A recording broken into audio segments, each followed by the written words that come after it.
বড় হয়ে ওঠা যেন জীবনের এক অবিচ্ছেদ্য কষ্টের নাম।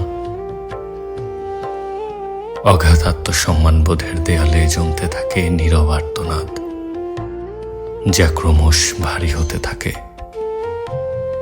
বড় হওয়ার সাথে সাথে জীবনের অপরাগতগুলো যেন আরো বেশি স্পষ্ট হয়ে ওঠে।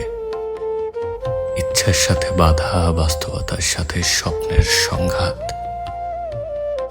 সব মিলিয়ে জীবন যেন এক অন্তহীন সংগ্রামের নাম। তবু এইসব নিয়েই জীবন। মাঝে মাঝে দীর্ঘশ্বাসের ভারে ক্লান্ত হয়ে পড়ি, আবার কখনো ছোট কোনো আশার আলোয় প্রাণ ফিরে পাই।